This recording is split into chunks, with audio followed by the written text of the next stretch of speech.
Wait, you thought it was a worm? Yeah, I really thought, I even read it in my notes and you're like, worm? What worm? Amazing. You thought it was a woolly, like a skinny tribble. It could have been a skinny tribble. That's right. It's a scribble.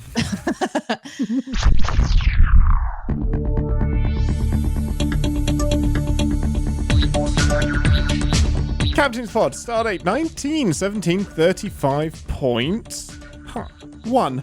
Welcome aboard the Starship Enterprise, and thank you for joining us as we take a brief shore leave from the world of CinemaSins to explore the universe of Star Trek. I'm your Captain Ian Whittington, and with me, as always, she doesn't return birthday presents. She recycles them into a hyperspray and a hot meal. It's Ambassador Deneé. It's not actually true. When I get presents, I then feel some sense of deep emotional obligation to keep them forever because they meant something to somebody else. And they also mean something to me because it's about them. But then within a few years, I have no idea who got me anything. And then I just have stuff. Yeah. I immediately jumped to, was the present that I got them for this occasion equivalent to what I received? Not in a, did they get me enough? It's, did I give them enough? Right. Like you gave them a small like specialty English tea bag set that cost you £4 and they got you a $200 Lego. To be fair, you said you loved the tea set. And you love the Lego. And I love the Lego.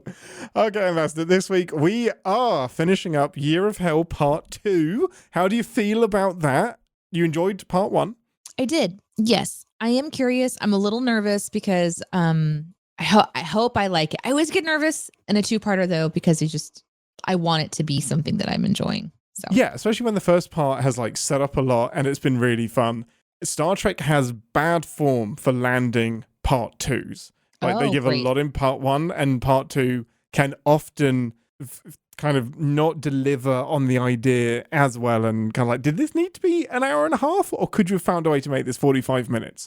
I'm not going to tell you which one I think this does until afterwards. Of course not. That'd be rude. Like spoiling something. Do you think I should read all of my 1,862 word notes from the first episode?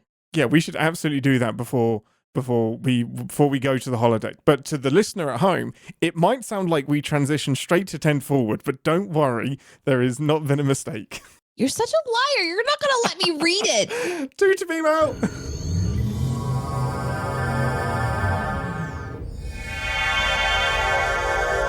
Welcome to 10 Forward, the part of the show where we grab something from the replicator and share our immediate thoughts and feelings on the episode we just watched. Most important question first, what is your beverage of choice? Elkothian spirits, probably. Nice. I want to know what that is. You want to drink the last substance of an entire species. Yeah, I think so. Which sounds really dark when you say it like that. Yeah. It's one of my favorite parts is that they're told what it is and they keep eating and drinking all of it. Yeah. It's amazing. That feast looked really interesting. Like, we'll get to that. Yeah, we will. What are you gonna replicate? I'll take third-degree burns to 60% of my body. Why would you do because that? Honestly, they don't look that bad on Janeway. What? She had like third-degree burns to maybe 2% of her body. Ambassador, give us a synopsis before you stare me down. Turns out that Ian's spoiler last week was right. Oh no, don't remember that. Don't remember that I gave away the wife. It wasn't a woolly worm. It wasn't some strange parasite that he was attempting to eradicate because it was destroying cultures. Oh no, it was a lock of hair. Wait, you thought it was a worm? Yeah. Did you actually? Yeah, I really thought, I even read it in my notes and you're like, worm? What worm? That's amazing. You thought it was a woolly, like a skinny tribble. It could have been a skinny tribble. That's right. It's a scribble. In today's episode, we see just how far Captain Janeway is willing to go to make sure that her ship is destroyed. And how the company wants to pay fewer people to be in episode 2. And so all the extras are not paid in this episode. It's just our favorites. Nice. On screen. We get to have a nice connective time with Tuvok with 2 characters and see more about that character. We get to see a doctor dismiss a captain and the captain give the big old fuck you fingers. We get to see Chakotay and Paris figure out how to take down temporal gods from the inside out.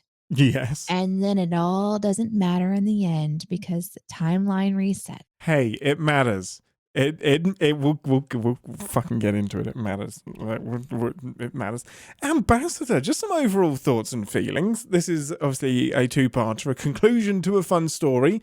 How do you think it served as a two-parter? I thought the pacing was really okay on this. I was a little worried. Mm-hmm. I knew what the motivation was, but it didn't really ruin anything for me because we still got to see the intensity of the character. Yes. So I think my overall thoughts and feelings are pretty good. I had a pretty good one. I got emotional. I almost shed a tear at one point in time. Tell me when. Oh wait, let me guess. Janeway and Tuvok. Yes. Yes. Yeah. That is an all-time Janeway Tuvok moment. It's amazing. Yeah. But I thought it went into some good places. This episode tells us more of the backstory and the motivations of the bad guy, gives us sort of a view of what would incentivize his crew to do a mutiny. And it also really, I think, plants a flag. I don't think plants a flag. I think it's more foundational. It really solidifies what this franchise wants you to know about Janeway. Yes. They really want the audience to know what kind of a captain she is, even though it's sort of erased from history, and it never happens. It still happened. It's never known. We still got to do the experiment of seeing, like, under these extreme circumstances, what would the slow degradation of a ship and crew look like, and how would Janeway handle herself? And this is it. So I think it's doing what it wants to do, and I think it did a good job. What about you? Yeah, I completely agree. This sometimes gets so I mentioned in the intro that sometimes Star Trek two-parters, the part two lets it down.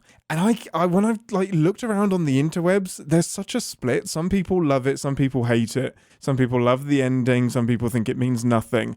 I come down on the side of really liking this as a two-parter because you don't really have a lot of the metaphorical, weighty philosophical questions in part one. They are stacked in this episode. How far will you go to fix your species and your wife after a mistake that you made? Do people even exist once you've wiped them from time? How far will Janeway go for her crew? How far will Starfleet rules hold up when you're kidnapped and when your ship is in pieces? Or when you're when your doctor tries to tell you to stop, where does the rules go there? And you're just going to say, I'll kill you before I let that. Sorry, didn't mean to say I was going to kill you, but I did say it. I'm sorry. Yeah. I love it. And there's so much of that stacked into this part two that would be tempting to put into part one because it's the most important part of the story. But yeah, I really think they stick the landing, and I love the ending for this one. I think it's really the only way you could have ended it. And for me, it really works because all of this stuff happened. It's not like, the way I think of it in my head, it's not like an alternate universe thing where we're looking at a mirror universe or the evil versions of them where it's they get to do whatever they want and the rules don't matter. This all happened. This is how it would have happened. This is how it did happen. We've just gone back in time to a different timeline now. But these aren't alternate versions of the people we know. I like this so much more because in my head, it's still a thing that happened, just it got reset. Yeah. So while they don't have the experiences and the memory, I still have the memory of it happening, and I still really enjoy it.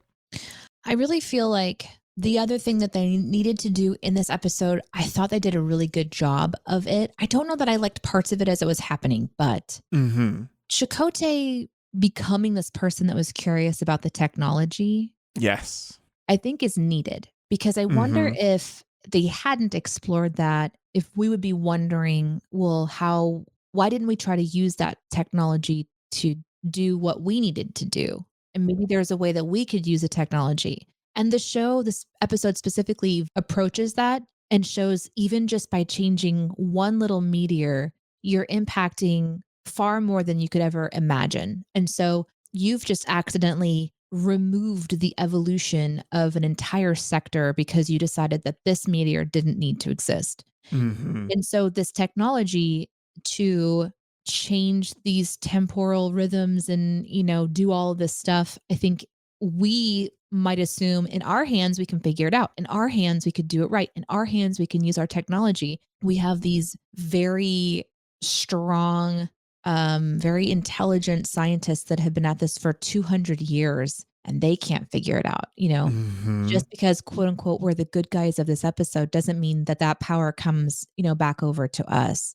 So I thought that was really, really smart. And it also showed us a manic side to our main bad guy, who the show Yes. very cleverly gives an ending to. And that's a nice way to subvert the narrative too, and kind of draw you back in and go, see, it's not just your normal storytelling. We're actually going to give everybody the happy ending. Yeah, I mean, Chakotay gets way more to do in this episode. That's probably a good place to dive in. He doesn't come off very well. So I think I completely agree. Like, having one of Tom and Chakotay on Anorax's side is important for the story, and it does something really, really important. Chakotay being so on board with it so quick and like super duper into it, knowing that Anorax has killed billions and trillions of people, he doesn't come off very well. Like, it's like, Chakotay, really? You're very quick to get on board with the maniac's plan to continue to kill people, even if you're trying to do it in an ethical, moral way. Like, he's trying to do it in a way that means we don't have to kill anybody. Can we do it in a way that means no lives? We're just moving geography around and then we can do it. And obviously it takes Anorax wiping out another species in front of him before he's like, okay, he's too far gone, I can't help him here.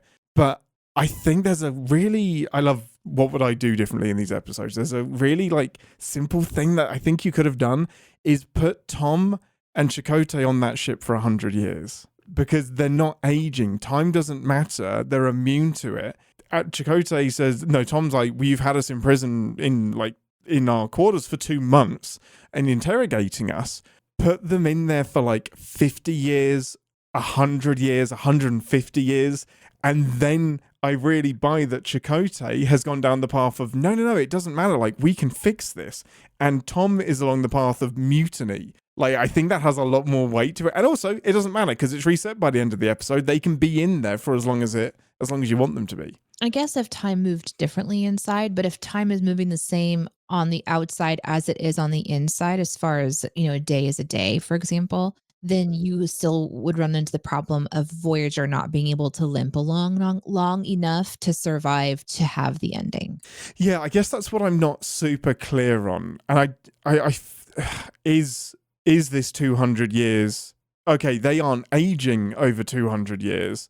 No, yeah, I guess you're right, actually. Yeah, the rest of the galaxy is still aging at the same time. Yeah. Maybe if so you'd lose Voyager. Every time they do a temporal thing, part of them is reset. Because you would think if time is existing inside of that vessel in a normal pattern, that they would be aging. You would see signs of aging, but maybe part of their alien complex, like their DNA, they age differently. Like maybe they can just live a very long time. I don't know. Well, no, Anthrax says in the previous episode that they're immune to the effects of time while they're on the ship and in the shield. So, but I think it's right that the time around them still progresses. So they're not, because his Obrys says that he's still celebrating birthdays of people that died over 100 years ago. So all of the people that they know have come and gone and died while they're still on this mission. So yeah, you would sacrifice having Voyager in the finale with my plan. Yeah, that's fine. But it's still a cool thing to think about. It is. I still love that. Yeah, it is a really interesting thing to think about. They would have to do something where the ship, part of their plan would be the ship returning to a specific point in time to meet back up with Voyager to have the ending that the show wanted it to have, which is a possibility. Yeah, I don't see why not. Like, it's a very specific form of time travel they can do because Anorax is going on about how much he's screwed it up and he knows he's messed it up. Like, every time he makes a change, he can't undo the change very easily. So it is like befuddling in my brain. Why can't he very specifically can't just travel back in time to a point before he made the mistake? But I think that would get way too confusing because he's like wiping things from the entire timeline, like they've never existed. But then can he cross his own timeline to a point where it breaks my brain? Stop thinking about it. Stop thinking about time travel. Stop it.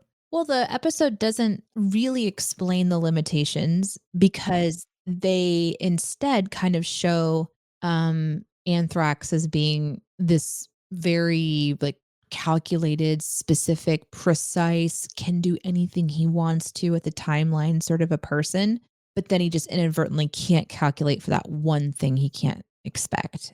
So we're told he can be precise, which leaves me wondering if there was another option to travel in time or just to do something different instead of eradication. But this two-part series is not dealing with that part of time travel. This is what it means to eliminate something from a timeline because he wants the life back without this issue that he's trying to take off of the timeline, these people that he's attempting to remove, or whatever he's trying to kind of take out of the equation. He wants to have both of those things existing. Anorax, you can tell that he started by being very methodical and very deliberate about his adjustments. But the fact that every single adjustment he makes refuses to bring his wife back, then twists it in his head that, wow, this is personal. Like, he's been doing it for so long. It's like, there's only one reason that my wife isn't alive, and it's because time hates me. Time is deliberately fucking with me. I have a theory.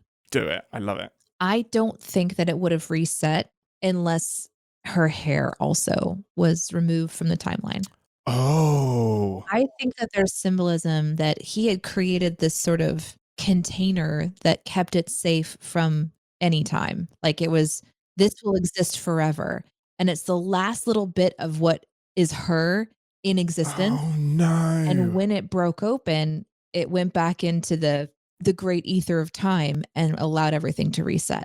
I love it so much. And if that's so perfect, because it's so symbolic of to have a chance of getting something back, you've got to let go of it as well. It would have been, that would have been so perfect. If Chakotay had somehow, by being a brilliant brain box that he isn't, managed to figure out that I know why you can't get your wife back. Like, the only anomaly here is the hair that's in your office. Like, that's so messed up because that's 200 years of him being the reason. Oh, that's so symbolic, Deneé. That's so good. Yeah. As soon as it disappeared and I saw like it fell, it disappeared, that him having to wrestle with that and then everything reset back to where he wanted it to be. Oh, I love it so much. But I don't know if everything would have reset based on how they were operating the machine before. There's still some confusion about that, but I think it's rare that you watch any time travel piece and you don't walk away with a couple questions like, how does that work? So it has to. It's almost like it's a thing that doesn't actually exist and can't be properly ratified in some meaningful way. So I didn't really think, I don't think I sunk into the time travel stuff in this episode as much as I sunk into like Janeway. Like, she was probably the most interesting part of this episode to me, was watching what they were doing with her character. Yeah, she has her own, just like Anorax, Moby Dick journey, where she is refusing to let go of the ship still. I think she knows that there's no coming back for Voyager. Yeah. But when Voyager goes, she goes as well. But it's honestly, for me, it's the strongest part of the episode. Like, zeroing in on Janeway, she's the one that's taking the risks. She's literally going into the fire, walking through a nebula. So how much did you love those moments of the captain taking the reins? I wondered how far they were going to take it in this episode, because there's the foundational murmurings amongst the crew as far as her decision making, if it was actually something that was basically mutiny worthy or not. You know, the doctor is going to take it as far as he can. The crew is going to take it as far as they can. There's a great moment where they're all drinking sludge ration, and she decides that they can't just rest in the nebula and limp along and repair. They need to get back out and make allies. Yeah, the nebula is doing more damage than it is good. Clever, because she does make allies. Loved that. We didn't get to see that happen. Oh my gosh, biggest sin. We're like spending so much time with Chakotay and Tom and Anorax like pontificating, which I love, but then it's smash cut back to Janeway. I've made allies. I have a Starfleet with me. Like, what? I don't want to see that happen. That's a whole episode. I love that. But it was a neat little like, oh, she did it. So yeah, she did. And obviously, it definitely a sin. We didn't get to see part of it, but I think that would have deterred from the momentum of this episode. But yeah, I guess so. Yeah. They leave that meeting, and Tuvok and Seven have a great chat as they're walking down the hallway because Seven I love it. questions her plan in that group, and Tuvok corrects Seven. And Seven's perspective when she's talking to Tuvok about why she spoke up with the group is a very Borg approach to what I'm used to having a very logical conversation. So, how did Yes. that scene work for you? Because I loved this scene. I love it and I hate it. It's really, really hard for me to accept Tuvok's really hardline stance of the captain is always right. Like, I get respecting the command structure, and I think I get what he's trying to communicate, but it's not a very I don't even know if I want to say that. It's not a super Vulcan perspective, because that's something I'd expect like Chakotay or Harry Kim to say, and because the captain, the chain of command needs to be respected, and when the captain has their final say, you need to follow that. You then can't decide, well, I don't agree, so I'm going to go off and do this. Like, they do have the final word. And Seven didn't like disobey an order. She was just like, that's not a good plan, Captain. We should do this instead. Like, that's an alternate perspective. She just didn't present it very well. And Tuvok comes down on her quite hard, as you can't challenge her in public. It's like, there's 7 of you. Where else are you going to challenge the captain when she comes up with a batshit idea? But I also love the mentorship of Tuvok guiding Seven into this command structure. It's clear that they've increased their bond over the previous few months. So it's an important scene. I like what it does. I'm just not convinced. I don't like it coming from Tuvok. The blind allegiance to a captain. I get it's like Janeway because they have this huge history, and I love that he's like, she has 100% of my trust. And I think that's where I'm working it out in my brain right now. It's not just that the captain is always right, it's Captain Janeway, because he has enough evidence of their history that her wild hunches and her instincts are solid. They are good. When she goes the direction, you follow her, because historically, she's right. She does get it right more often than not. So I think that's where I land. I love it, though. I really do. With perspective, we know that it was actually Chakotay and Paris that cinched this one. It wasn't her leaving the nebula limping along. They could have spent more time repairing, and then they would have gotten the message from Paris. They would have been a little bit further away, maybe, from the ship, but they would have gotten there. They could have done the same exact thing and had a repaired ship. I think her sense of urgency and quickly getting to her next thing is super dangerous sometimes, but I don't think that matters. When you're talking about like command roles, it really comes down to, in a similar way, why in business classes and business conversations, I would often hear people say this, which I have since adopted as advice for people as well, which is that you never want to do a 50-50 split of a company. You want it to be 51-49, because there needs to be somebody who gets to make the final say. Otherwise, you end up just in a stalemate during critical decision making. And when it comes to the ship, it's similar. Somebody has to make the call. Janeway is making the call. And unless there's evidence of her doing something outside of what is expected, then I don't know what you would do, especially when you're in this situation where everything is unexpected because the ship is falling apart. So we're really in uncharted territory on all levels as far as a Star Trek viewer. I'm not used to seeing, things like this. She should have let the doctor hold her back. She should have done these things to maybe help stabilize the ship a little bit longer for the crew that was still manning it. But I thought she was absolutely reckless. The only thing that I really feel is respect for Star Trek to show us a reckless captain in this way. Like, that's a fun thing to see.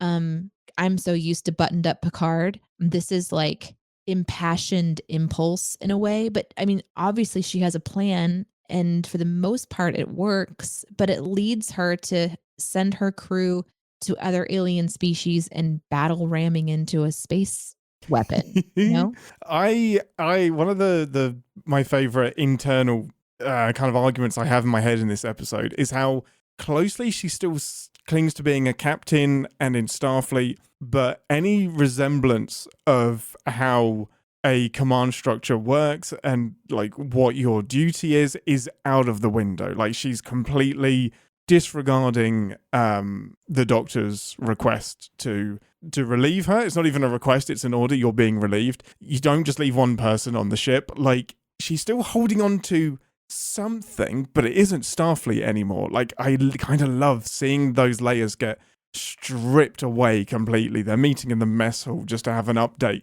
once a day because they're just in this war footing, just trying to get to the next point. It's so rare that we see, like you said, a captain completely down like that and just, completely reckless, just absolutely swinging for the fences. And it's almost like she already knows, my only hope is to blow that ship up. Like, the only shot we've got, and it doesn't matter what else happens. It doesn't matter how much of the ship is left. It doesn't matter if I take a shuttle pod. I will put myself into a torpedo and launch myself into that ship if it means resetting this. But I can't do that from this nebula that is killing us by 1,000 paper cuts. I've got to get out there and be proactive about it. There's a clever thing that the writers do as well to give us Tuvok's confidence, because then we can kind of bolster our own a little bit.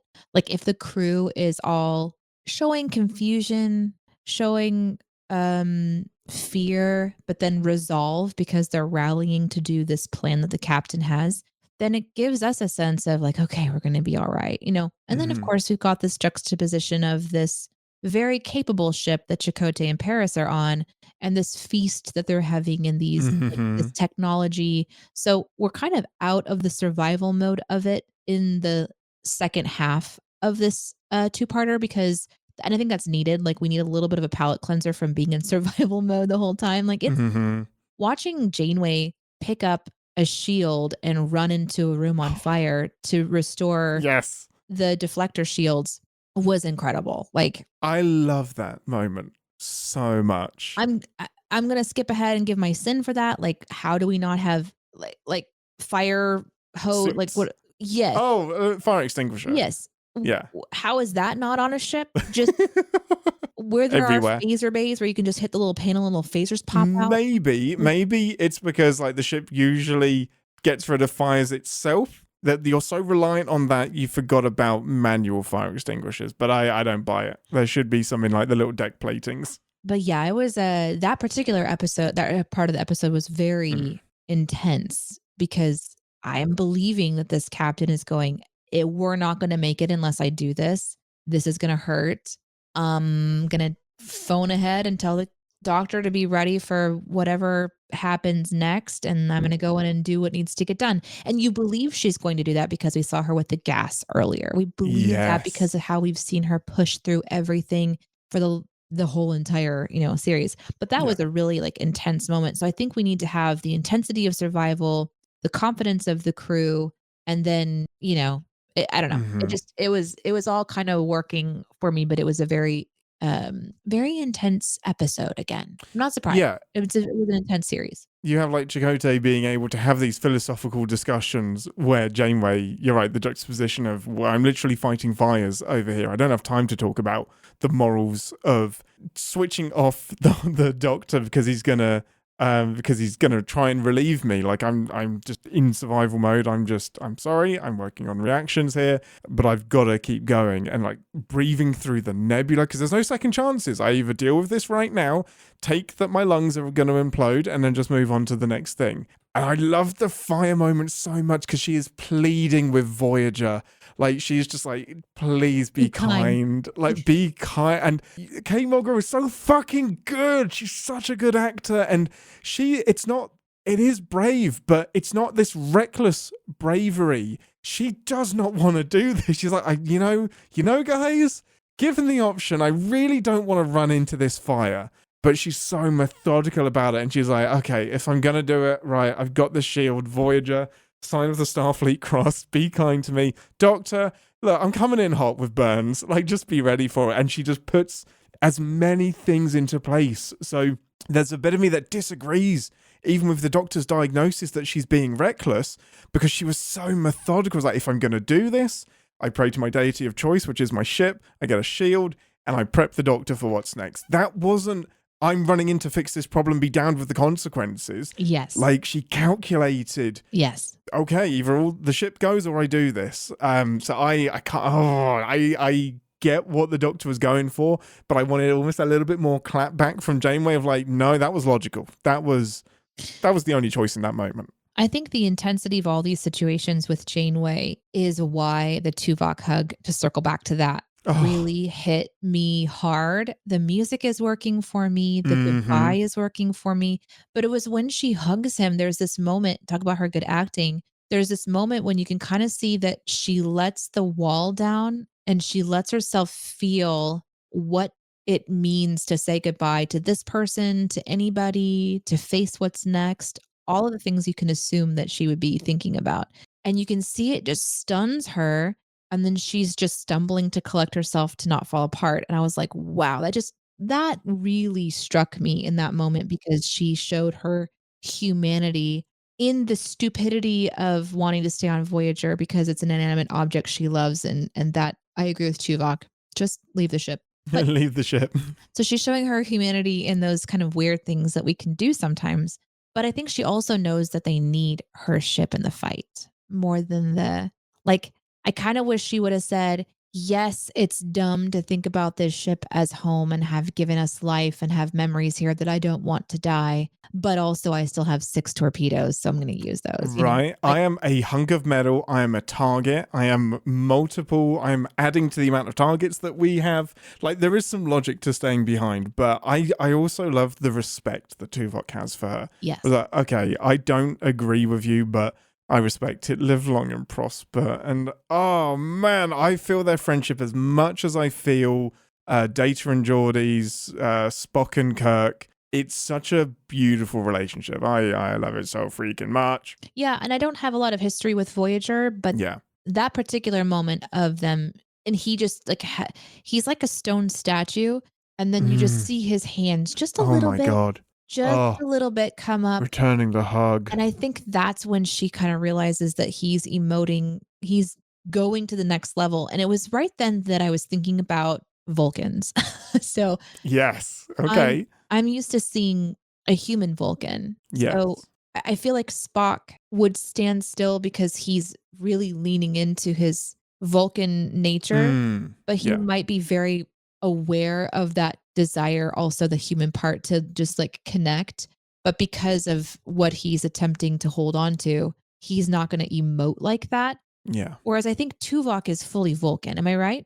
Tuvok is 100% Right. Vulcan. Yes. So then this gesture, it's like, I'm going to do this gesture because logic tells me that you need this gesture. Oh, yes. He himself doesn't need to have the comforting hug. He doesn't need to have that, but he's doing it because of a logical reason to give something to her. And that really just got me because sometimes you do sacrifice for somebody like that. Yeah. For Tuvok, it's all right, I'm gonna do this thing. And it was just I don't know. It was a really powerful moment. No, I think it's great. I think you're completely right. It's what Janeway needs in that moment. If that bolsters her for the battle to come and gives her a little bit more life, then it served its purpose. Like the hug was worth it. Yeah, And he knows it's almost over. Sarah in chat said he cries. He is feeling his. Did he cry? Did I miss did he that? cry? If he did, I missed I it. If missed he it if he sheds a cried. tear, oh That my would be gosh. surprising to me. I mean, we know that the emotions are there. Like Vulcans have them, they just suppress them. Well, his tear ducts are completely just burned out of his face. Non-existent. Yeah. Oh, yeah. After the torpedo, there shouldn't be any liquid left in his body. Chat says Sarah says she wiped his tears from his face. Oh, I didn't see think that that. I thought he was just she was holding it. Yeah, I thought she was just like touching his face, which that was another sin that I had. So I'll just spoil that, like touching without consent. I understand this is your goodbye, but I feel like that's correct. Yes, especially with a Vulcan, I feel like they would need consent to be touched. yeah.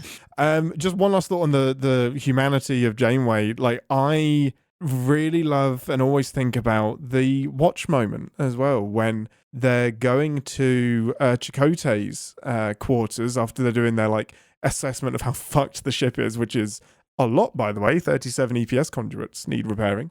And yeah, she picks up the watch, doesn't recycle it, wears it and keeps it as like a memory of what was, why she's doing this. I loved it.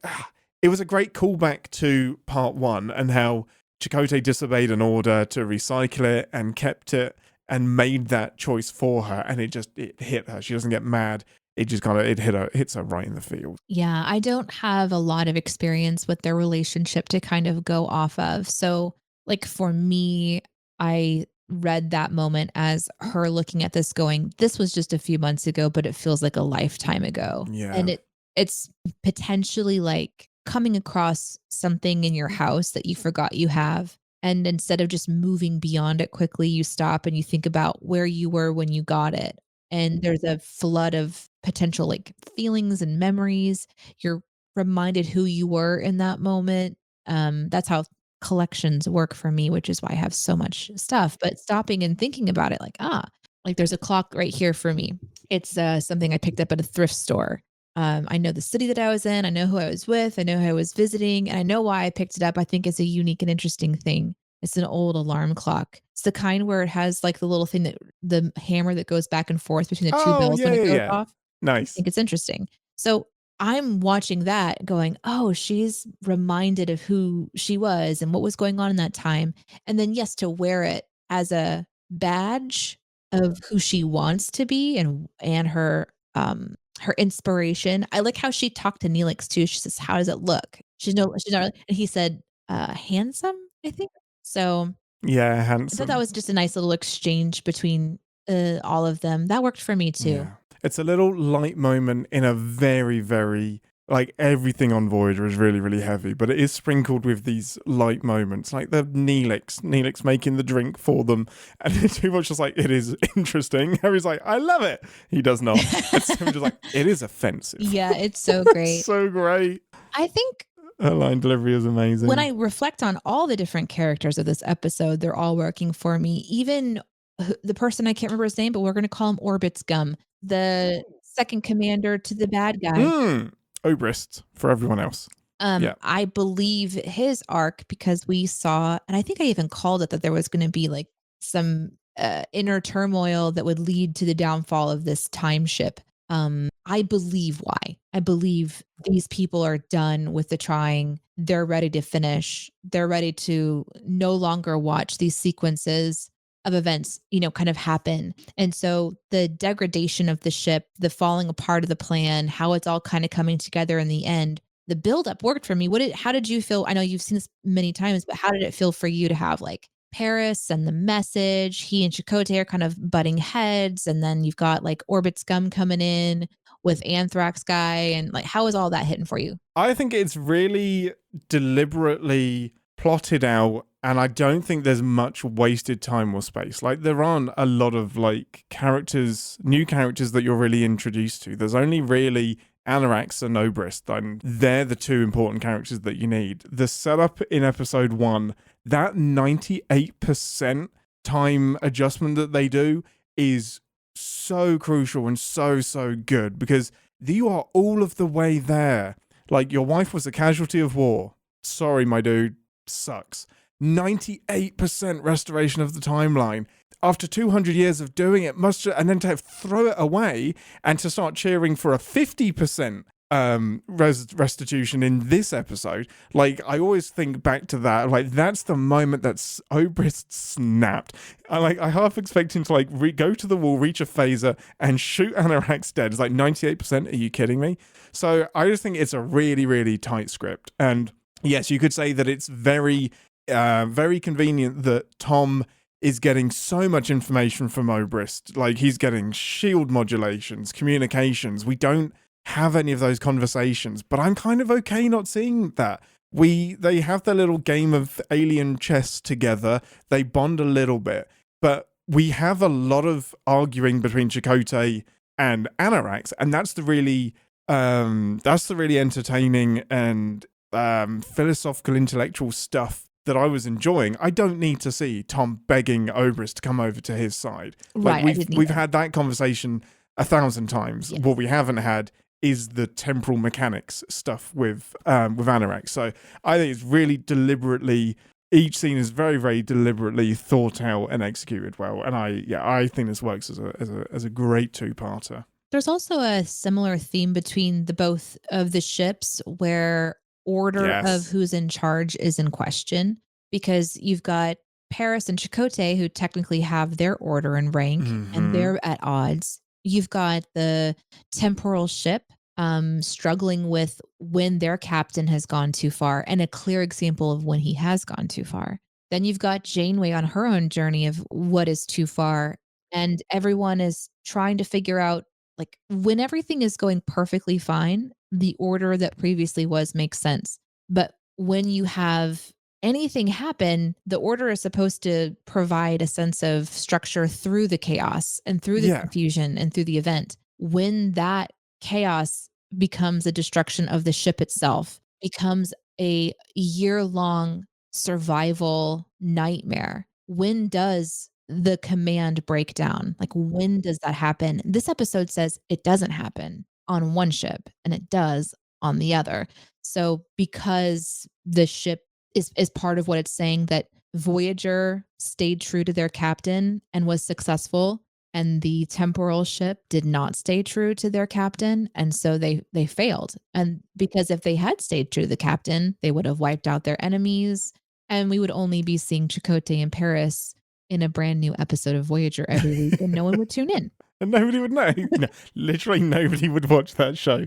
And it's right, because Obrist, you can do it for 1,000 years. Like, you can just keep on doing this until you get to that 100%. And maybe he would have done it. But you're right. Like, Voyager is on, you could argue, the moral mission. Like, she's not trying to kill anyone. And that crew stays true to her, not trying to kill anybody out of spite. I think she is trying to kill someone. Yeah, she's absolutely trying to kill everybody on that ship, but she has a righteous mission. Whereas Obrist, like, is now deluded. Like, he is so far gone. And I really like the wrestling that he does with Chakotay about how far wrong he's gone. Like, the way he would justify, they were never really alive because I wiped them from time. Like, that is some next level, like, rationalization if you can pull that off. And he really, really believes it. He's also been doing it for 200 years. So this isn't somebody who just made their first meteorite accident. Like, this is somebody who's made thousands of mistakes. Well, the very first time he did it, he killed his wife. Like, that's a steep learning curve. Like 50 million or something of the people all wiped out because he took out the enemy, but then they also didn't get an antibody for a disease that ended up wiping almost all of them out. And that was the beginning of that journey. Yeah. It's so clever. Yeah, it's a really clever take on why the bad guys plan.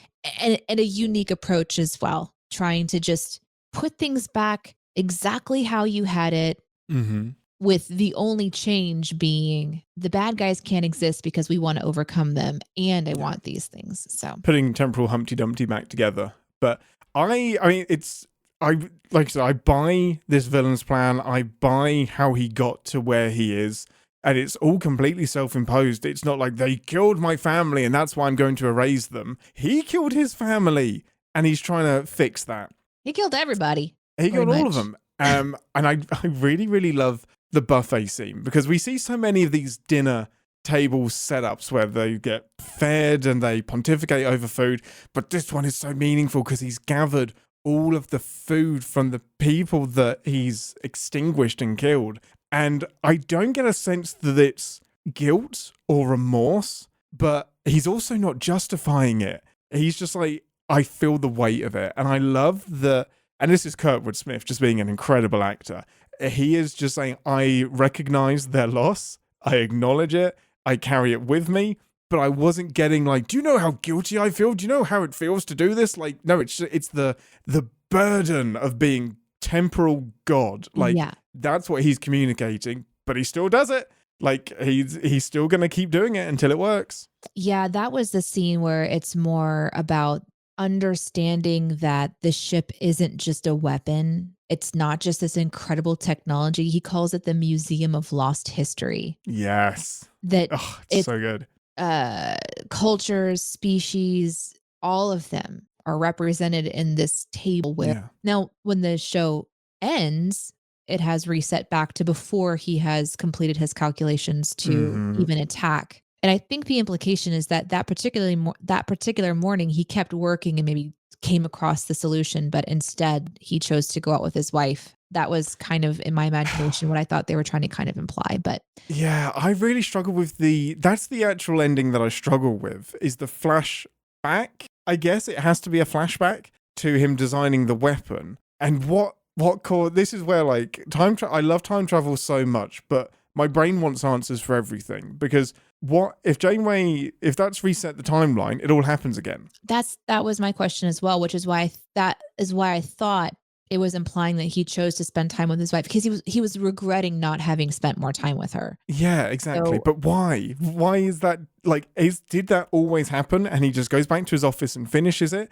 Because then you're stuck in this loop. The two things that change potentially is that he goes out to dinner, goes out and spends the day with his wife, and that Krenim ship bumps into Voyager at the right time and tells them to move, and they agree. That's different from the first timeline. But I don't know why those things happened. I don't know why they happened differently to break this loop caused by Anoraks. And like when this episode kicked off, episode 1 kicked off, he had already been messing with the timeline, I thought. So correct. We never saw what the pure version of meeting was. This was it, was meeting that the person who's like, hey, we're having a little bit of dispute. She's like, okay. So now we're seeing what would have happened had he never enacted the machine. But we don't, he has enacted the machine, because that back on the planet is 200 years ago. That's in the past. Does that mean then that somehow we were in the future and we went back in time to reset? Yeah. No, but it's never explained. But I do think that it has to be, he's been at it for 200 years. So if we're going back to showing him doing his calculations on his little pad, that has to be 200 years in the past. But I don't know what changed that means he's now spending the day with his wife and maybe never completes the machine. Because he has to have not completed the machine in order for Voyager to not be disabled by the Krenim ship when it gets suddenly turned into the huge thing. So was he from the past, or did he go to the past? Was a question in chat. Neither. I mean, he's from the past in the sense that we all are. Like, he's been alive for 200 years doing this stuff. The rest of the galaxy has moved forward 200 years, but he hasn't aged, because while they're on that ship, they don't age. They're immune from the effects of time. So when the ship blows up, that cut at the end is 200 years ago. But it's 200 years ago, but it's now. So do you think that that's the idea, is that we didn't go back in time, it's just recreated that world then? No. Okay. I don't think that. There's no reason to think that.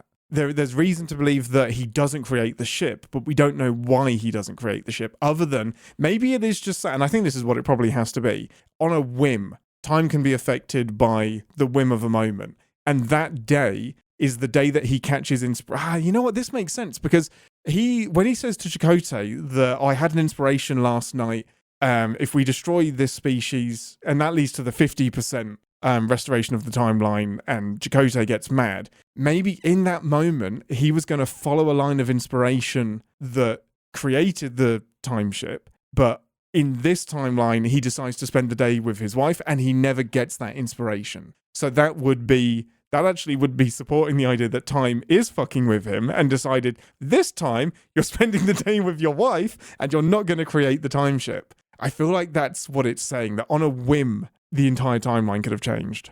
I kind of wish the last shot was not just a zoom in on the pad. Yes. But it was a zoom in on the pad and then a cat walking across the screen and deleting it. Error. Just peeing on it. But because it's that last zoom in is really ominous. And it's like, yeah, no, I know who that character is. I didn't think he was working on an apple pie recipe. I knew he was working on temporal calculations. Like, it wasn't a big shock to get that zoom in, but I think it should have put more emphasis on, like, maybe he just kind of looks at him and he's just like, yeah, I guess I will go out today. Like, I think more emphasis needs to be that is the difference between the timeline we've just experienced where he creates the ship and the new timeline where Voyager gets to go free. I was just like, a wind comes in and fucks the pad off. Yeah, something has happened. The show could be hinting that time is a moody bitch. Yeah. I love it. I love that idea. Because I've always wondered why don't we go back into that loop? Because he's clearly working on it and he's just going to build it again. Yeah, it definitely seems like it could happen all over again, but this time it's going to happen when Voyager is going a different way and we would never know because it's just happening over here.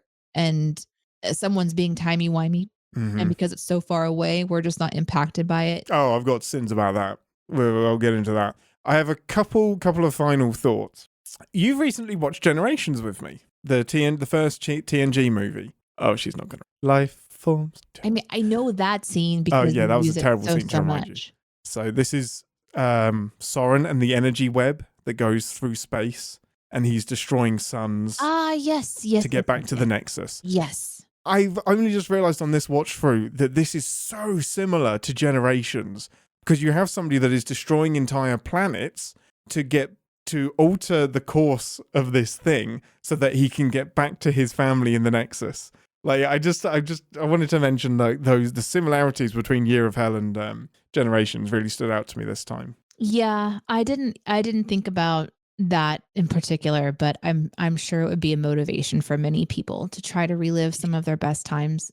My final image that's always in my head is gosh dang Voyager just getting absolutely murked and wrecked. Is it the last one where before she battle rams it? That final shot. It's so good. Where the alien ship crashes across Voyager's bow and then blows it to fuck. And just the final, and I'd never seen a starship do this the first time I watched Year of Hell, because you don't, even when the Enterprise blows up in TNG and cause and effect, you don't really see it. It's in a cloud. You'll see like a nacelle blow up maybe, but this is full crumple zone, people. Voyager just goes nose deep, and the impact separates the nacelle. So the nacelle overtakes Voyager and hits the ship as well. It was such a creative way to blow up the ship. Instead of just boom, explosion, it is like painstakingly a slow death where it just plows into the ship and then just gets absolutely crumpled, decompiled, exactly where Janeway is, and she's just like obviously dead, but there's just that little touch of the nacelle separating as well, and just pew! Love it. Love that final shot. So yeah, the shot when she sits in her chair and she looks forward and there's nothing in front of her but a force field and the enemy. And you're like, this is it. This is her last Hail Mary, and it ends up working. I also like that she said, remove your temporal shields, because if this blows and causes an impact, you want to be impacted by it. What a great last message to send out. Like, Tuvok's fucked. Like, Tuvok, Kim, like, I don't even know what that means. Like, I think they still get there's still a version of them that exists on Voyager, but these two ships that are left with a duplicate Tuvok, a duplicate Doctor, and a 7 of 9 B'Elanna, all of them, if they hadn't turned their shields off, would be out and about in space still, I think. It's so interesting to think about. And of course, time's up. I love it so much. Give me the cheese. Give me, you've earned it, Janeway. Time's up. Love it. Love it so. Anything else, Ambassador, before we do some Pippi? No, I think we kind of covered everything. I would say that I still think that this would be a really interesting first couple of episodes to show someone for Voyager. Yes. But I think it's one where you could show them the first episode and then see if they want to do more. And then you can always come back to it later. After the escape pods lead, I don't leave. I don't know how you don't want to watch more. Like, I really love the ending of that first part. Yeah. I think it's really, really intense. I'm glad we get to binge these days and we don't have to wait an entire week in between. Even though that's what we had to do this week. Yes. But it's definitely something if you wanted to sit down. I really still feel that way after watching both of them. Yeah, I really, really agree. And that actually inspired the eventual picking of next week's episode, which we will get to at the end of this episode, of course. One last final thing, because I'm such a nerd, I just love that the gas at the beginning of the episode is pink because they're in a pink nebula, which is a really, really nice choice. Like, the nebula is invading the ship and it's pink gas because they're in a pink nebula, and I love it, and it's a really nice touch. That is some people talking to each other in the visual effects department and the practical effects department. Synergy, I love it. Pink nebulas. Pips. 4, I still think it's a great... I don't think they missed anything in the second part. I don't think they dropped any balls that were handed off in part 1. I think it goes exactly where it needs to make sense to the part of my brain that makes Star Trek logical. I think the Doctor needs to question Janeway. I think Janeway needs to show how far she's willing to go to save a ship. The crew needs to have those conversations, and we need to have a solution. more understanding about the ship, the purpose of the bad guy, and a resolution at the end that feels somewhat satisfactory. I feel like it really did a great job, and I'm glad that we watched it. I was a little nervous going in, as you know, but I feel really good about it. So yeah, I'm going to go 4 pips. This was really, really good.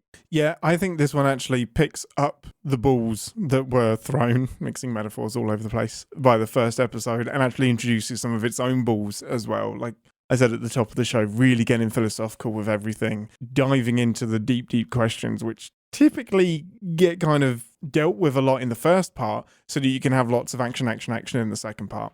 So yeah, it's 4 pips for me as well. This is one of my favorite 2-parters of all time. It is heavily on my Voyager rotation. There's so much visually that you never get to see. There's great philosophical questions. I wish it wasn't Chakotay having the discussions, but we can't have everything that we want. Like, I'd love 7 of 9 to have been there, but 7 of 9 was very new. Tuvok maybe, but then you missed the Tuvok hug with Janeway. So yeah, I think everyone is where they needed to be. It's a really efficient episode. Love it so much. However, there are of course sins. So let's head over to engineering to do some of them. Battle stations red alert. Warning. Warp core collapse in 10 seconds. This is the part of the show where we re-engage our sim brains, remind ourselves that no TV shows without sin, even our beloved Star Trek. Ambassador. Well, I mentioned a couple, so why don't you start? Because I mentioned a couple in the moment. I have got the naivety of the Doctor telling her to rest for 2 days. I'm like, you think she's got 2 like, don't even try it. Like, I don't know. You're gonna give it 6 hours. Maybe you'll get 6 hours out of her. She's not resting for 2 days. I kind of liked that because it reminds us that the Doctor is a hologram who is designed to give medical advice in a pretty much normal situation, in which case you have 2 days to recover. It almost showed more of a flaw in their system, that this program can't think for itself in a way. It can't get past that. These odds. Yeah, this is what the computer says that you should have. But my if I was going to rebut against that, is that he does have a heuristic programming, and he's been with them for 3 years. Like, he's supposed to learn and adapt and get better and not just recite what's expected. And I feel like he should know Janeway well enough that you are not getting 2 days of rest out of her. And he's like, serious. It's not even like, you need 2 days, but I'll give you 6 hours. It's like 2 days or nothing. Like, that's it. You're staying here full stop. So I just think there's a level of naivety there that, I wouldn't stay put for 2 days. Craziness. I'm reminded of that time that you had something going on with your finger, and it was like, I was like, you need to do something about that. And you're like, nah, it's fine. And I'm like, oh, okay, but you really need to, okay. And then the next day, you're like, man, this really hurts. I'm like, you need to do something about that. Yeah, I don't know. We'll just see what happens. You need to do, and then it just got worse and worse and worse. That got bad until you finally said, so what were you telling me to do? It was a week later. My finger was in agony, and I just came to you and I was like, the thing that you thought I should have done a week ago, do it now. I don't need to know what it is. Do it. I said, okay, I'm going to need a needle, yes, hot water, a flame, disinfectant, a flame, and I'm going to need a bit of fabric to roll up so that you can bite into this. Yeah, and here, bite on this. Yeah, exactly. I have myself to blame. Kate Mulgrew's coughs give me anxiety because they're so good. The way she's like hacking up a lung at the beginning of the episode, I was like, stop, we get it. I don't need that. Like, she must have actually hurt herself coughing so much. I really like this one for the chat, so I'm gonna steal sci-fi bronies and say this is a sin removal, and I was thinking it was a sin as well, but maybe I misread it. So let's read this one.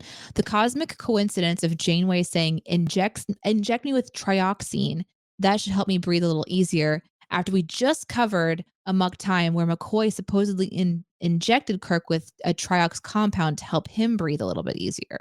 That's a great pull. That's some great memory. I did not put those two together while watching it. I love this comment, but when I read it the first time, I thought that it was a sin because what the Doctor gave Janeway would have made her. Yeah, oh my god! If she just hit the deck, that would have been hilarious. So funny, but that's when I was like, oh yeah, that's a sin because it's the same drug, but it put Kirk to sleep. And then I realized, oh no, he was talking about this triox, whatever complex that was supposed to help breathe, and it's in both of these. So what an interesting. That's a great coincidence. I had no clue. I had no clue that the same-ish drug would appear in back-to-back episodes. That's amazing. Love that coincidence. You're next. What have I got? Yes, I have got. I do just want to revisit that I just make the episode an hour long, okay? I know you can't do that, but you should make it an hour long so that we have 15 minutes of people making an alliance together. It's so jarring. I don't know. Jarring to just like out of the nebula, we have an army with us. Like, what? I want to see you do some stuff. Barely an army, though. That really wasn't an army, was it? I guess not. But the thing is, like, these poor ships, these poor bastards, know that they're going into a losing battle.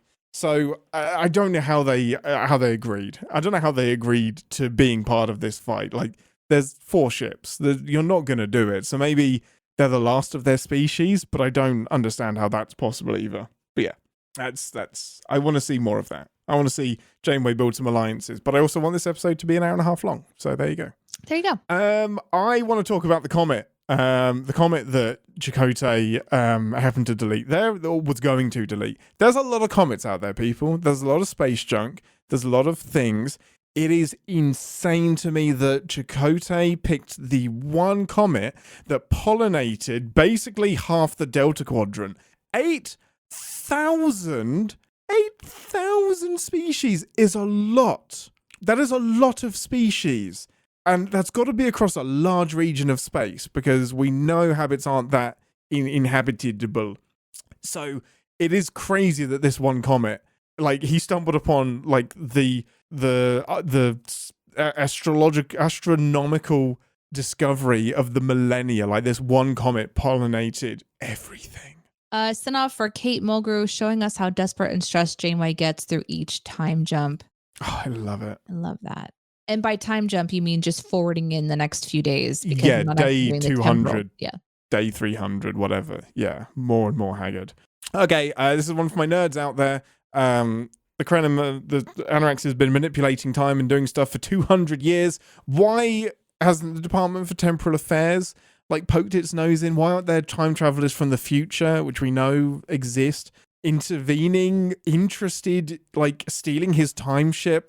This weapon is quite good. It's quite a good weapon to have on your side. So I'm just amazed there aren't other time people that are that's weird. There must be somebody that can scan the crazy shit that's happening. Or Q should maybe be don't do that. That's a Q power.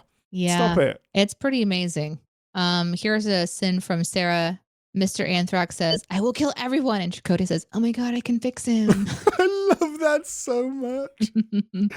Well done, Chakotay. Commitment to the bit. I didn't really, because I don't know a lot about Chakotay, I wasn't understanding his motivations. And I genuinely thought while watching this that he was hiding his true intentions of getting closer to Anthrax to learn more about the weapon and be able to take it offline or do something. But it really just turns out he just wanted to know more, and he actually was defending the bad guy. Yeah. And that was disappointing for me. So I lost some respect for whatever that character could have been in my imagination. I love that it's taken 2 episodes to lose respect for Chakotay. That's 2 episodes longer than most people. The problem, one of the biggest problems with Chakotay is he is whatever the episode needs him to be. He is one of those characters that when they did decide to flesh him out, it was so random and it was very, very kind of late in the day. He does get some in season 1, but it's marginally problematic, and he often just fits into a slot that the episode needs. It's not man, this is what Worf would do in this moment. This is what Data would do in this moment. It's man, we need somebody for this moment. I guess it can be Chakotay. To piggyback on that, another one from her was Tom talking sense into Chakotay. Tom talking sense into Chakotay. That's how you know you're in deep trouble. Yes, Tom should never be right. Tom should never be on the right side of history. You know you've gone wrong. Link mentioned this earlier, but I framed it slightly differently. Link asked in the chat, where did he get the food from that's on the table? If he's wiped everyone out, did he just drop pop down to the planet? Did he just beam up some food and be like, well, this is suspicious. Why did my dinner just get beamed up? Oh, I don't exist anymore. But on the back of that, how did he get his wife's hair? I'm assuming that he kept it like on his person as a memento of some kind. Oh, I guess he didn't wipe her from existence. No, she died later. She died of I thought she died of the disease. Like, oh, she did. Yeah. That's how he got the hair. Okay, that's fine. Yeah, because otherwise he would have had to know ahead of time. Yeah. why are you taking my hair? No reason, just in case. I might fuck this up. It's a really common thing for people generations back to keep the hair of their loved ones. Did you have this in your family too? Yes, yeah. So yeah, I think they had a lot. I think my parents have or had a lock of my hair. Okay, my great aunt passed away years ago, and she had a bunch of things. She was a collector of sorts. And one day we were going through them and just opened up a bag, and it's just locks of hair. Oh my gosh. All these different wild. like little we have no idea who they were from. Probably kids, children, mothers, fathers, brothers. You hope, because anyone. the alternate is that she was a serial killer. Like, that's the two options. It's either very sweet or very creepy. So my point is that I saw the hair and I was like, oh, that's like a little memento. I thought it was a worm. I thought it was a woolly worm, but you did. Yeah. Once I realized it was hair after you spoiled it for me, I was like, oh, okay. So that's like a memento of someone, but I mean, I cut Iris's hair the first time. I put her hair in like a little braid, and then I cut it to make it shorter, and I kept it. And I'm like, am I the weird one now? I also have her teeth that fell out of her face. Like, is that weird? The teeth is weird. And at what point is it weird? I don't think you can make a judgment call on it being weird. I think some people are going to react viscerally to it because the idea of teeth is creepy, but it holds value to you. That is like the definition of a moral value judgment. Like, whatever works for you, whatever holds value for you, you can't call it creepy. But yeah, it's fucking creepy. I mean, in my head, I do the thing where I'm like, at least it's not a bag of hair. I mean, but why? Why is that any stranger? Like, you've got teeth and hair in a bag. I think it's when she turns 18, you're just like, here you go. Oh man, chat's burning me. Deneé, it starts being weird when you keep dead pets in your freezer. Listen, it was a fish. And it was just for a year. I wanted to wait until the ground thawed. Yeah, that's totally logical. But why is it still there now? Oh, God. How many teeth are we talking? Let's move on to the next sin. Okay, cool. Nice. No, that's pretty much... I've got like one that I can't quite get my head around. It's the fact that the time ship shouldn't be visible. Like, it's out of phase with time, and yet Voyager and the New Alliance are just... They're taking shots at it and attacking it. Visible, it shouldn't fucking be there. If it's out of phase of time, I feel like in any other episode, you have to bring it back into phase in order to be hit. And that wouldn't be hard to do because their weapons weren't having an effect anyway. But yeah, I didn't like that they could see the ship. I'm a nerd, okay? It's fine. It's totally fine. Don't leave me alone. I should be talking about this on my own all the time. Anything else, Ambassador? My biggest sin is that all of the bonding that has happened between Tuvok and 7 of 9 no longer exists at the end of this episode. Oh, that's so true. There is a bit of pain in the reset. Yes, I'm glad that everybody is back and alive and healthy and the ship is put back together. And I am glad to see them continue on and hope, of course, that they can continue to build those bonds. But part of going through the survival of the last couple of episodes is really what amplified those two characters' relationship in particular. And it's completely gone now. So yes, it exists in our memory, but in the timeline that they actually are in, they don't have that connection any longer. And I think that's a sin for me because I think it was a really beautiful thing. I completely agree. The good thing is that they do have more moments like that, and it does continue. They do continue to bond and get close as a Borg and a Vulcan. So while you're right, we don't have that exact moment, there are more to come. But yeah, I agree. There's something beautiful about that isn't in their memories anymore. And that hug between Janeway and Tuvok isn't in their memories anymore. It's really, really special. We didn't super touch on, I can't remember if we did or not, but did you like the reset button ending? Because it's the biggest criticism that people have of the episode, that it's a big reset button at the end. It doesn't matter. Nothing that you watched happened. What a cop-out. Why was I invested? I would be really upset if this was a 5-book series, and in the last paragraph of the 5th book it reset, and nothing that I read mattered, because that would have been a massive investment of my time and my emotions and my mind and my imagination, because it's written and those require a lot more. It was all a dream. Yes, exactly. Sometimes in movies when it's all a dream, it also upsets me, but for example, Wizard of Oz being one of the most famous ones, where it was all a dream, she wakes up and she's been concussed, but then is it also not? Because it's kind of a little parallel. There's a little bit of similarity. Those I can forgive a bit because it still exists in her imagination when she wakes up. So it wasn't that it didn't happen. It's that it was a dream and it did happen in the imagination sphere. In this case, we have a total reset, but it confused me because he hadn't seemed to invent the machine yet, which means like my perception of 200 years and time and all that stuff, like we talked about in this episode, like I'm not quite sure what's going on there. And I felt like it's just a doomed thing to repeat itself. So it felt like, okay, but I don't understand where I'm supposed to put the bad guy now in my mind, like in where he places. But I know that they're going to move on from it. So if I'm upset by anything, it's the big question mark of whether any of it matters. Yeah, I'm okay with them hitting the reset. Yeah, I'm exactly that. I'm okay with the reset button. I think there's a point where everything's so fucked you have to hit a reset button. Flyboy's just mentioned in the chat, and I just want to mention it is a really good idea. Having Voyager slowly be repaired over the next few episodes would have been more satisfying, but it's not what you did on TV in the 90s, and it's right. It wouldn't have made sense in syndication. Why is Voyager getting repaired? Why is it fucked up? Like that. Yeah.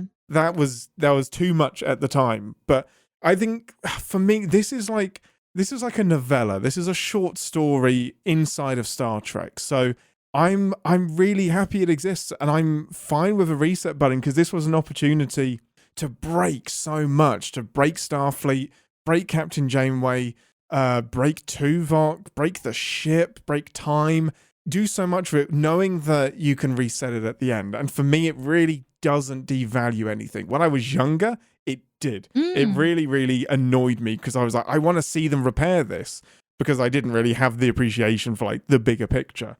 But I also get why it's annoying. I get the frustration of in universe, none of it happened. So none of the trauma is carried forward. None of the memories are there. But I kind of, as I've grown, I step back from it a little bit and see it as an individual sci-fi story, almost separate from Star Trek, because the journey start to finish in this is so encapsulates me. It's such a bottle episode inside of Voyager. I agree.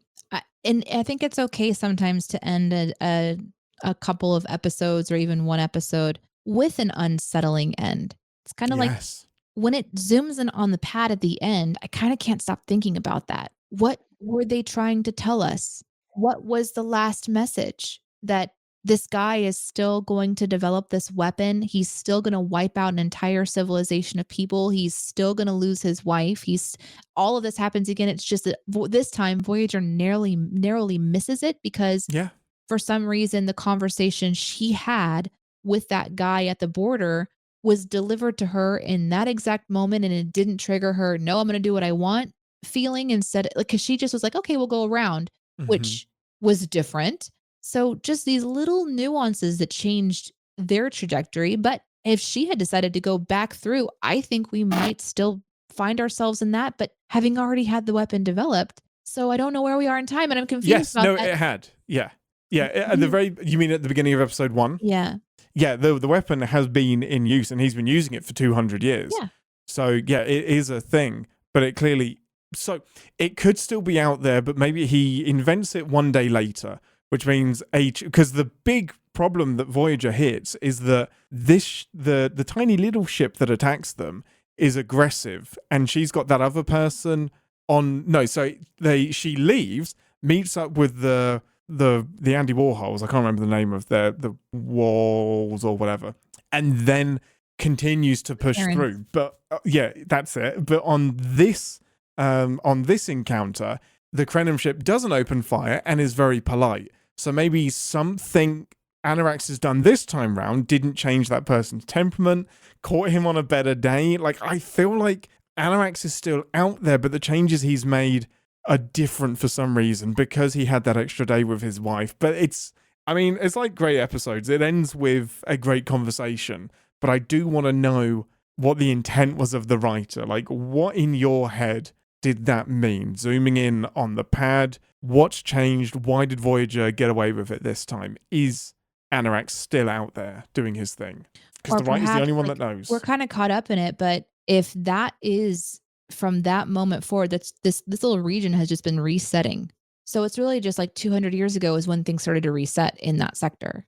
Yes, correct. So when it reset this time, it's not that it reset, it just reset to that particular timeline. It just right there. Yeah, and the whole reason he's doing it is to make his species more powerful. And the fact that the ship we see at the very end is a tiny ship means that they still aren't they're not the dominant power, it's the Zals. Yeah, because he had created the weapon that killed the enemy, and in this one, where the 200 years resets, and we're starting right here. So this little region is now bloop, we're right here, and they're right at the border, having not gone into the area that would have been affected. So whether 200 years passed there or not, it didn't really matter. They're now interjecting with this is the new start of this timeline. They've just been frozen. Like to them, it's just a sneeze, and then they just continue nothing on. happened. Yeah. And this is saying that from here forward, we don't know what's going to happen. He's either going to spend time with his wife, living his life, and be, and stop making this weapon, or maybe he will make it some other day. Yeah. We don't know. And it's wild. I want to know. It's one of the big Star Trek questions I'd love to ask the writers. Just like, what was your intent? Like, we can have our own theories, but do you have something in your mind of how you think Anorax continues or not? I did just quickly, very, very, very quickly remind me that, geez, why didn't you just go around Krenim space to begin with? Like, that seems like pissy. It's so, but it's so she was being vindictive. That like reinforces the sin that we had last week about her being a bit of a dick. Like, respect their borders. Like, I think it's because the Zal was like, well, it's not actually their territory. They're claiming something that isn't theirs. But just stay clear of the dispute, Janeway. Just, if you can plot a course around, plot a course around. But also, interestingly, I thought that the previous episode also essentially started off with them having already gone into that space room and seeing that they could get through territory. And in this one, it wasn't quite ready yet. Yes, that timeline has shifted, so I think. Maybe because Janeway hadn't seen the technology, she wasn't as antsy to go through space. They hadn't plotted a course yet. So at this end of this two-parter, there is no course to plot. There's nothing stopping them from just being like, yeah, we'll just go around, because they don't know that it's going to save them 50 years. Maybe that's it. Because they don't know that yet.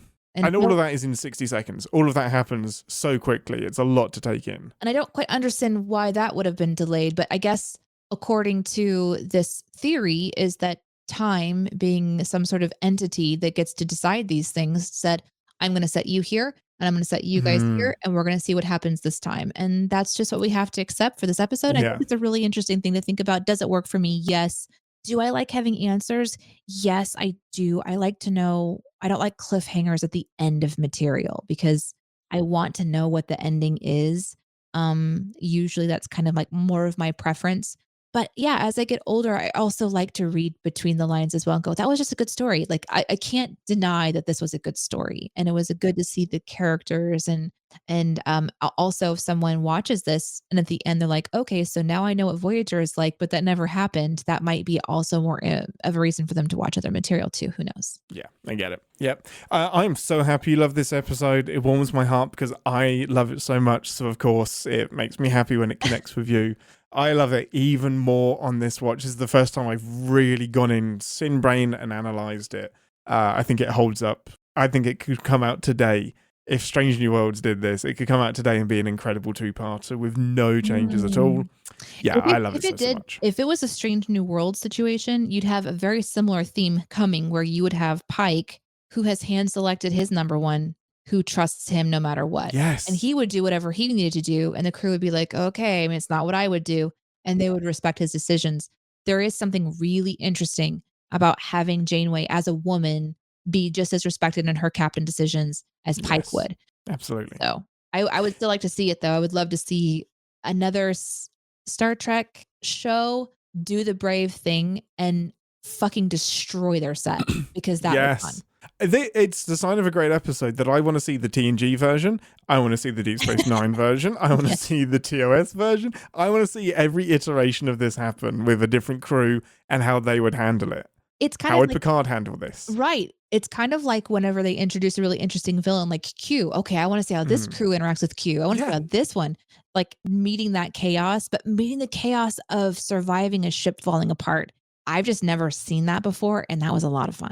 It's a lot of fun. And I think this is the strongest example of battle stations emergency. How do we get through this? Yeah, love it so much. Well, thank you. I believe it was Sarah and I'm just going to say T via email because I don't want to give away their last name for submitting that one. Apologies if anybody else submitted it as well and I didn't mention you. Thank you. You are appreciated. I knew when that was submitted we would be covering it this time around. Next week's episode, hard shift, hard, unapologetic shift into Deep Space Nine. This suggestion comes from David Ellis, who has been on the show and talked Star Trek with us. This is going to be Season 7, Episode 4, Take Me Out to the Holosuite. Oh, God, is this about baseball? This is a no spoilers. This is Deep Space Nine. I love this episode, and the reason I think it connects to Year of Hell is that I think it's a good introductory episode to Deep Space Nine that gives you a flavor of all of the characters, and it's just a hell of a lot of fun. Thank you, David, for submitting that.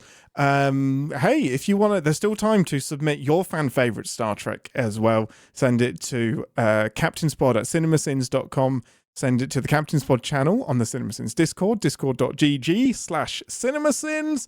And yeah, we love you guys a lot. Keep sending us your emails, your thoughts, your episode suggestions. We love it so much. Yes, and before we end today's episode, I do also want to say thank you for posting in the Discord about my ability to predict certain things. I was really surprised with this one. A lot of my predictions were just so right on for this, like what they did in this one. I'm like, man, I can see the future. And I saw the chat in the Captain's Pod Discord about me being able to predict things. So thank you. Yeah, that Nick called out your ability to predict the Lower Decks finale and how that was going to focus on Rutherford. And Nick was blown away by you pulling out a Rutherford B plot from out of nowhere. Your brain should be studied by science. But I'm also wrong a lot too. But when I get it, yeah, but we don't talk about those. When I get it, I get it good. Like any good psychic, we don't talk about the misses. Yeah, exactly. Well, until next week, I'm Captain Ian, and it is offensive from me. Oh, no. And this is 1 year I'd like to forget from me. But not really, I loved it. Live long and Podsper. Thanks for listening. Want to connect with the show? Our hailing frequencies are always open through captainspod@cinemasins.com. Like, comment, and subscribe on your podcast player of choice, and be sure to visit cinemasins.com.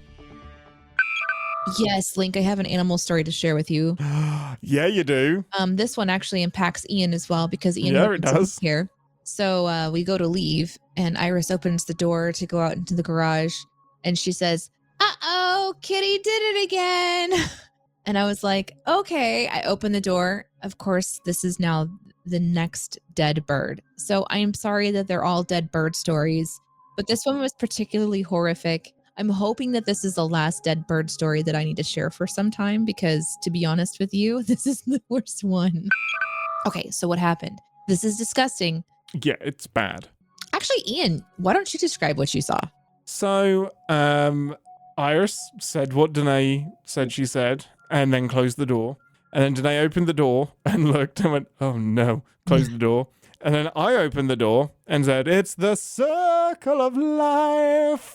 Because what I saw was a poof of feathers just on every single step. It looked like 10 birds had been killed because there was so much feather on every step. Every step. And then on the very, very bottom as you get into the garage was just a wing. A complete wing and 2 feet.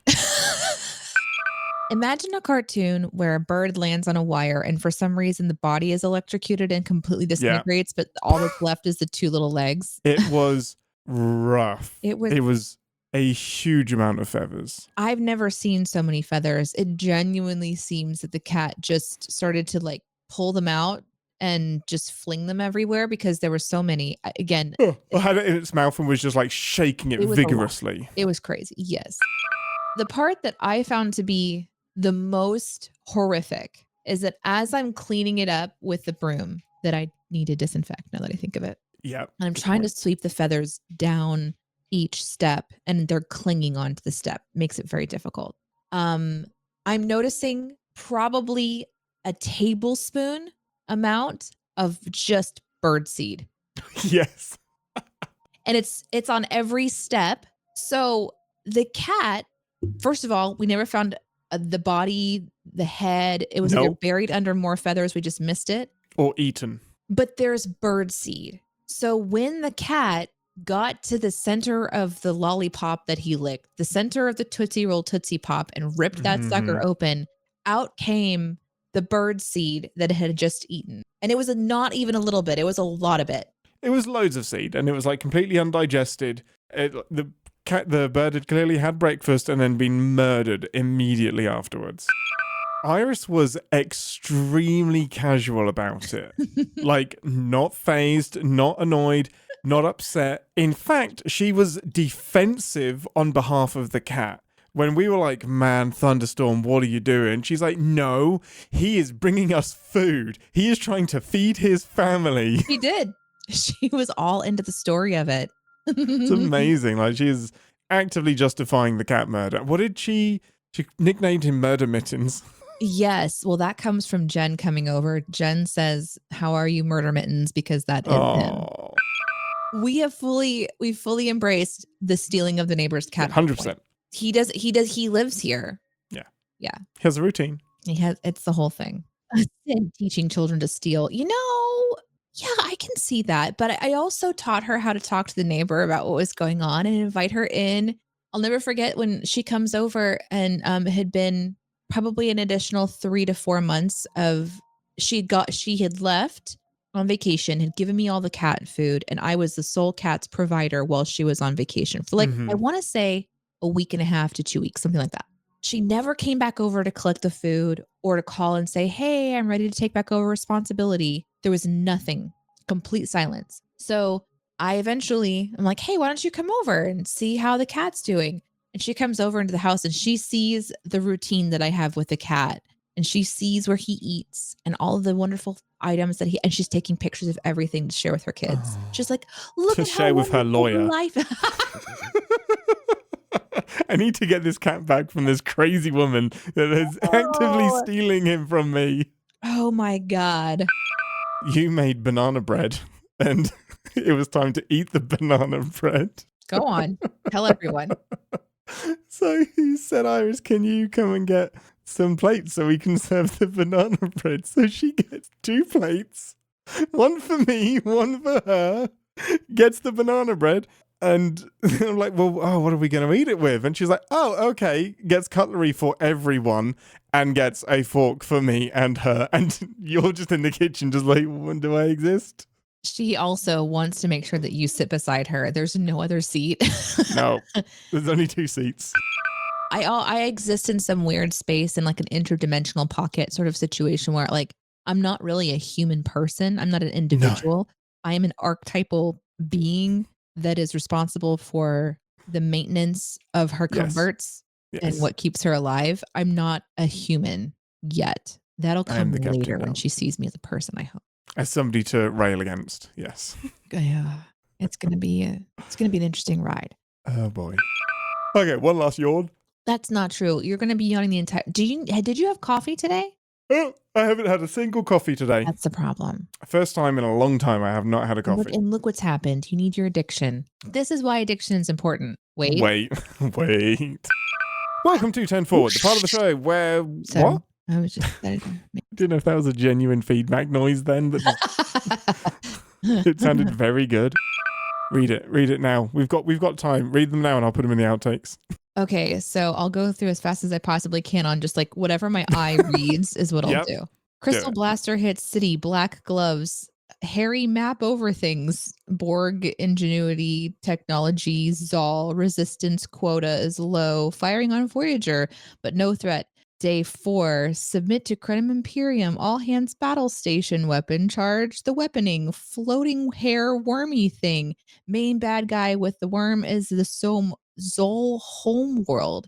Exact results, Krenim Imperium return 849 worlds, 5k parsecs wide. Ideas 98% restoration, our race thriving again.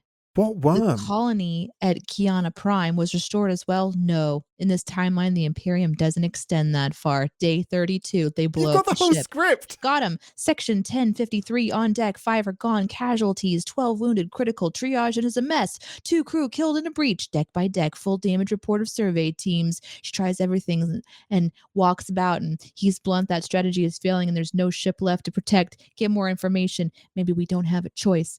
Day 47. 7 opens a door. Lieutenant Ensign turbo lift 10 main power severed. Lift is not operational. Ingenious, Mr. Paris. We're a long way from home. 7 crawls towards something. Undetonated torpedo is lodged in the Jefferies tube. Warhead active. Wait for arrival. Arrive quickly.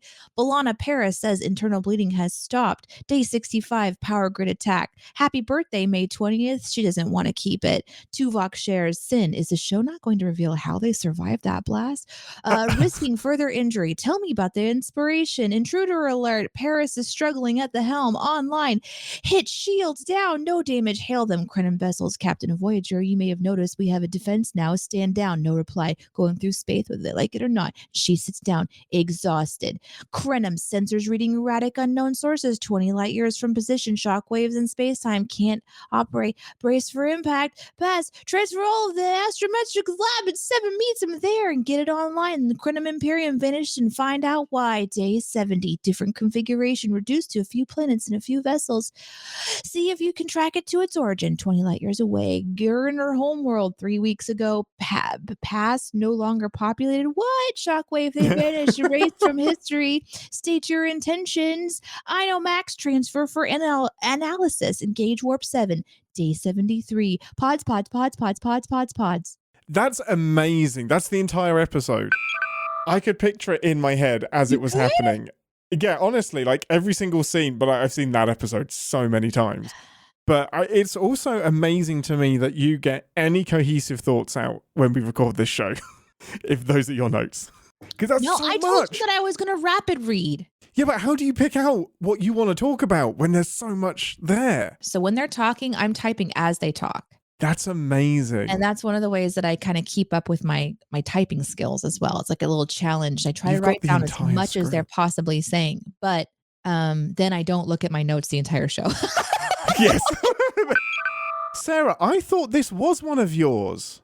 Let me pull up Sarah's list. This is why I was so excited to do it as well, because I was like, we're finally doing... Sarah, you've hurt Sarah. Have I got my Sarahs confused? Oh, there are 2 Sarahs. How many Sarahs do you know? I'm so sorry, Sarah. I've been outed as a multiple Sarah.